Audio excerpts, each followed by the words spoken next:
Hello students.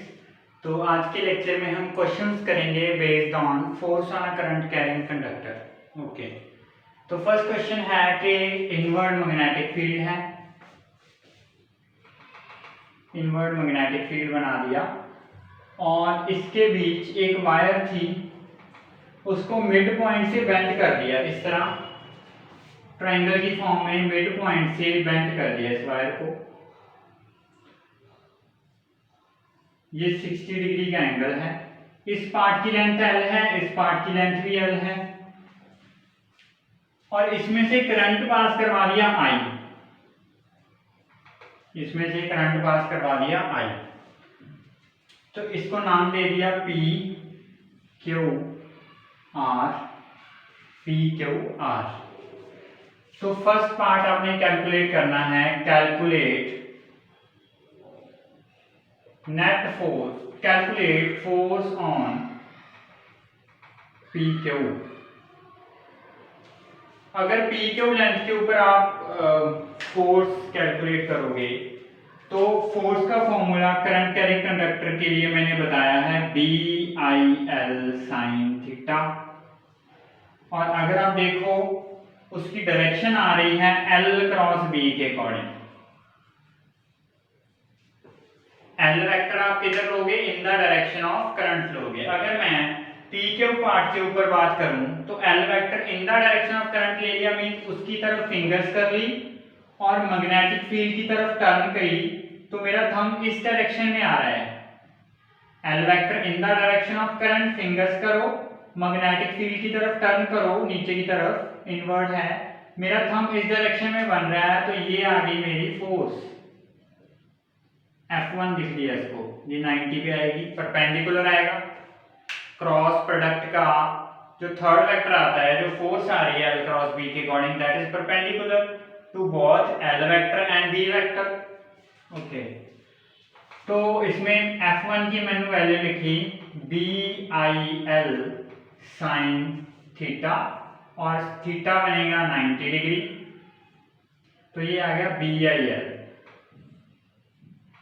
Okay, BIL। Theta is the angle between L and B। अभी magnetic field inward है, वो इस तरह इस प्लेन में है, तो उनके बीच एंगल बन गया 90 डिग्री, तो यहाँ पे 90 पुट कर दिया। सेकंड पार्ट अगर ये पूछ रहे हैं calculate force on part QR। Force on QR कितनी होएगी? कैलकुलेट कर लो, F2 लिख लो इसको। L क्रॉस B, अभी करंट नीचे की तरफ आ रहा है, L की तरफ फिंगर्स करी, मैग्नेटिक फील्ड की तरफ अंदर की तरफ टर्न करी और मेरा थंब इस डायरेक्शन में बन रहा है F2। ये फोर्स आ गई F2। तो इस केस में भी L एंड B के बीच एंगल है 90 डिग्री, तो मैंने लिख दिया BIL sine 90, that is BIL। Third part अगर ये पूछ लें, ये अलग अलग पार्ट है। Calculate net force on wire. देखो, अगर मैं ये F1 फोर्स है, F2 फोर्स है, अगर इनका रिजल्टेंट निकाल लूं, ये 90 है, 90 है, तो ये वाला एंगल भी 90 बनेगा, ये वाला एंगल भी 90 बनेगा, तो इसको इस तरह मीट करवा दिया और ये वाला एंगल टोटल सम 360 और ये बनेगा 120 डिग्री। तो दो फोर्सेस हैं, F1 फोर्स है, F2 फोर्स है, दोनों के बीच एंगल बन रहा है 120 डिग्री। दोनों का मैग्नीट्यूड इक्वल है, मैंने लेट्स सपोज इसको भी लिख लिया F और इसको भी लिख लिया F। अब रिजल्टेंट जो आएगा, नेट फोर्स जो आएगी, दैट इज इक्वल टू जे रिजल्टेंट फॉर्मूला आपने पढ़ा है P square plus Q square plus 2PQ cos theta का अंडर रूट। तो यहाँ पे दोनों वेक्टर सेम हैं, F square plus 2F square cos 120। cos 120 की वैल्यू होती है -1/2, मैंने यहाँ पे पुट कर दी -1/2, तो ये बन गया F square plus F square, ये 2 के साथ 2 कैंसिल, ये बनेगा -F स्क्वायर, ये कैंसिल, अंडर रूट में F स्क्वायर, तो उसकी वैल्यू बन गई F। ये आ गई नेट फोर्स। अब मैंने क्या बताया था, जब आर्बिट्रेरी शेप का मैंने वो करवाया था मैंने बताया था कि अगर कोई भी शेप का, इस तरह हमने लिया था, इस तरह शेप में कोई भी शेप, आर्बिट्रेरी शेप का कंडक्टर है, उसको हम स्ट्रेट करंट कैरिंग कंडक्टर ले सकते हैं from starting point to end point, starting point to end point तक। तो अगर मैं यहां पे देखूं, इसको L लेंथ का कंडक्टर ले लेता मैं,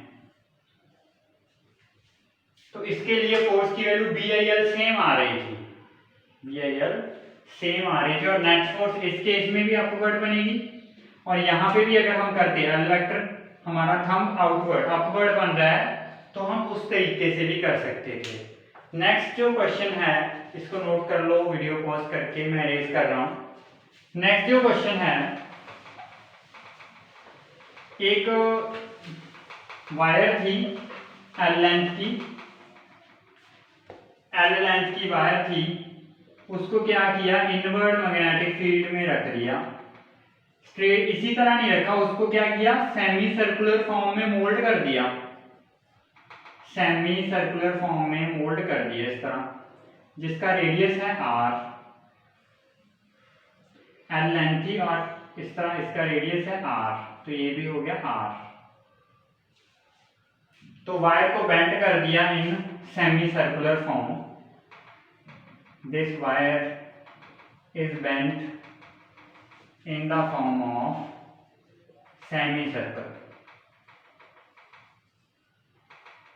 तो कैलकुलेट करो net force on this wire. ये जो L लेंथ की वायर थी, अभी इसको ऐसे कर दिया, इस केस में बताइए कि नेट फोर्स कितनी होगी। कुछ भी करने की जरूरत नहीं है, आर्बिट्रेरी शेप वाला कॉन्सेप्ट लगाओ, स्टार्टिंग पॉइंट से लेके एंड पॉइंट तक क्या किया मैंने, इसको एक स्ट्रेट कंडक्टर अज्यूम कर लिया, जिसकी लेंथ है r प्लस r 2r। तो फोर्स का फॉर्मूला तो ये होएगा BIL sin थीटा। तो B मैग्नेटिक फील्ड है, B स्ट्रेंथ लिख लो, I करंट जा रहा है इसमें, तो इसमें भी सेम करंट लिख लो, L इसकी लेंथ है, एंगल यहाँ पे 90 ही बनेगा, L वेक्टर और ये बन गया inward, angle between length vector and magnetic field is 90 degree. तो L को ले गया, इसकी लेंथ कितनी होगी, r plus r 2r, sign 90 बन हो जाएगा, ये बन जाएगा 2BIR। अगर आपका आंसर आ रहा हो L की फॉर्म में, वो कैसे आएगा, L की फॉर्म में भी आंसर पूछा जा सकता है अगर MCQ है। देखो इसकी लेंथ L थी, length is equal to perimeter, अगर पूरा होता तो उसका सरकमफ्रेंस होता है, तो इसका भी होएगा। तो L को मैं लिख सकता हूं, पूरे सर्कल का 2πr होएगा, तो हाफ सर्कल का πr होएगा, तो r की वैल्यू यहां से आएगी L/π, तो यहां पे पुट कर दो, और इसका हम लिख सकते हैं F is equal to 2BIL/π, this is force. ये नोट हो गया, ओके। नेक्स्ट क्वेश्चन, इसको रेज करता हूं मैं। नेक्स्ट क्वेश्चन क्या है, सारा कुछ सेम है, वायर थी L लेंथ की, बेंड कर दिया और इसको मैग्नेटिक फील्ड में रख लिया, मैग्नेटिक फील्ड है इस तरह,